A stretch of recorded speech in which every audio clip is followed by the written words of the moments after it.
subscribe this channel, hit the like button and press the bell icon. Thank you guys.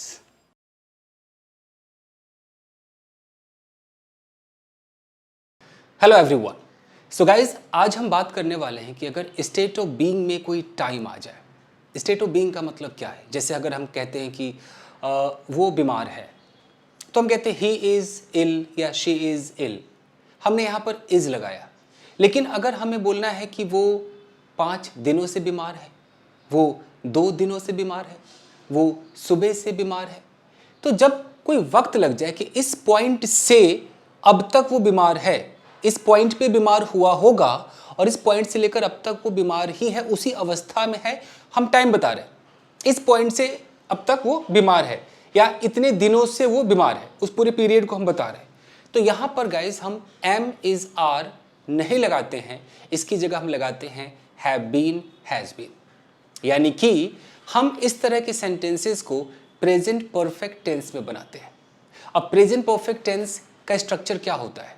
Subject, उसके साथ have और has का इस्तेमाल होता है। आई वी यू दे प्लूरल के साथ हैव और ही शी थर्ड पर्सन सिंगुलर के साथ हैज़।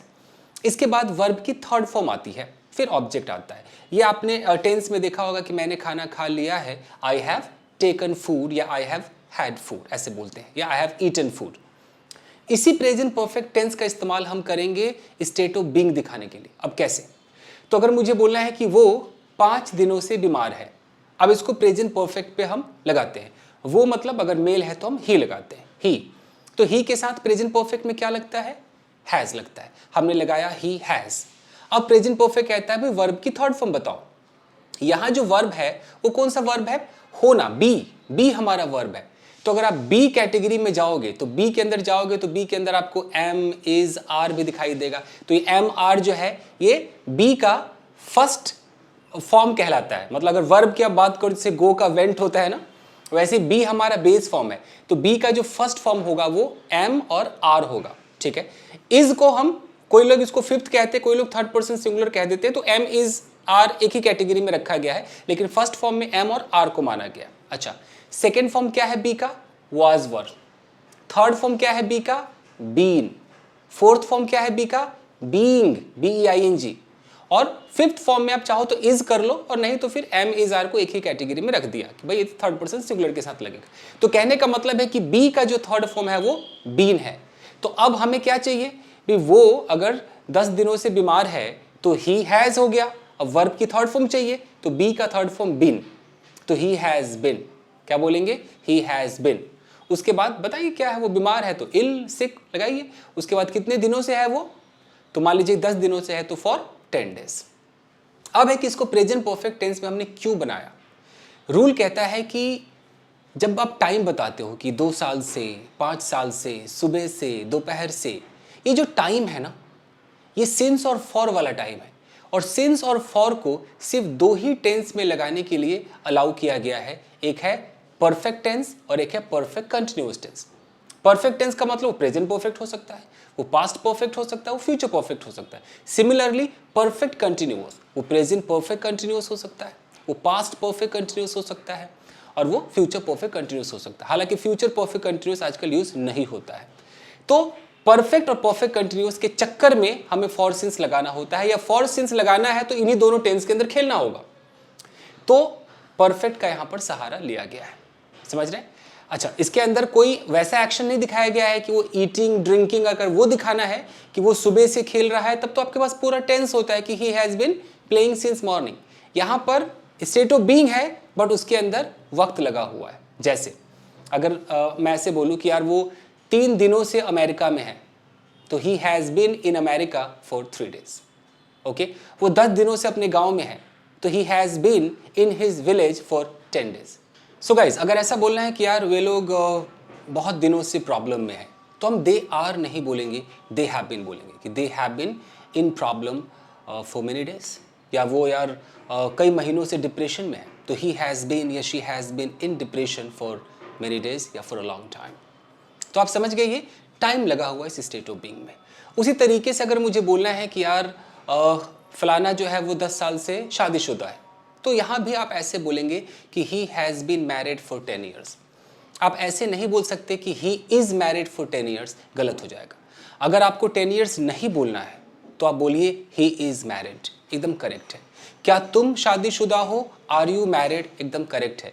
लेकिन क्या तुम 10 साल से शादीशुदा हो, क्या तुम्हारी शादी को 15 साल हो गए हैं, अगर ये जानना है स्टेट ऑफ बीइंग में, तो are you married for 10 years नहीं चलेगा, have you been married for 10 years चलेगा। यही सच्चाई है। आप माने या ना माने, आप ये बोलेंगे कि मेरा पड़ोसी ऐसा नहीं बोलता है, फलाना ऐसा नहीं बोलता है, हमने तो कभी नहीं सुना, ये आपकी प्रॉब्लम है। आपने नहीं सुना, आप अब खुद को अपडेट नहीं करते हैं गाइस। दुनिया बहुत आगे निकल गई है, ये सच्चाई है, आप मानिए इसको, ठीक है। ज़रूरी नहीं है कि कोई बहुत पढ़ा लिखा है तो वो सही अंग्रेज़ी ही बोल रहा है, ये बहुत लोगों की गलतफहमी है। तो ऐसा नहीं है, अंग्रेज़ी अंग्रेज़ी है, आप जो अलग काम करते हो अलग काम है। हर बंदा इंग्लिश में एक्सपर्ट नहीं होता है, ठीक है। चलिए, तो अगर ऐसा बोलना है कि यार तुम कितने साल से यहाँ पर हो, तो या कब से यहाँ पर हो, तो कब से के लिए आपको हाउ लॉन्ग लगाना है कि how long have you been here, how long have you been here. हम ये नहीं कह सकते कि how long are you here, ये गलत हो जाएगा। तो वैसे ही तुम कब से शादीशुदा हो, मतलब कब से, तो how long have you been married, ऐसे पूछा जाता है। यानी कि आम हिंदी में तुम्हारी शादी को कितने साल हो गए हैं, इसको पूछने के लिए आपको कहना होगा how long have you been married.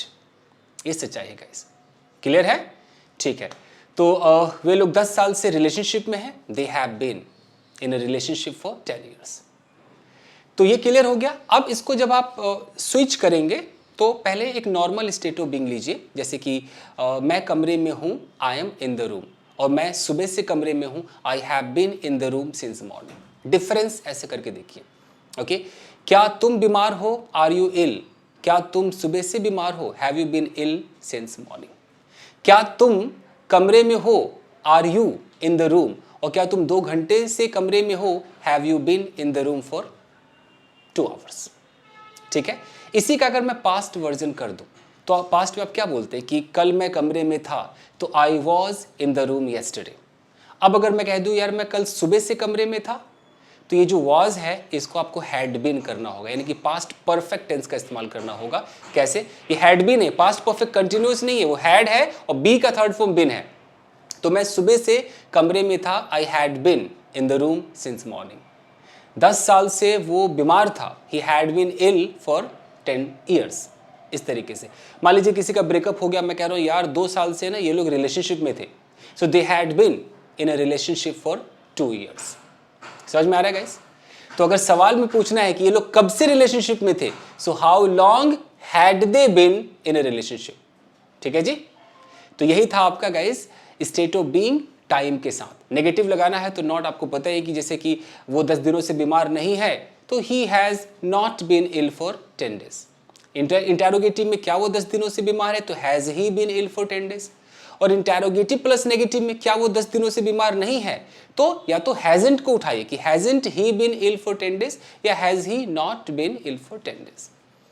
तो यही था आपका state of being plus time. Practice कीजिए गाइस, और स्विचिंग ज़रूर किया करें, ओके।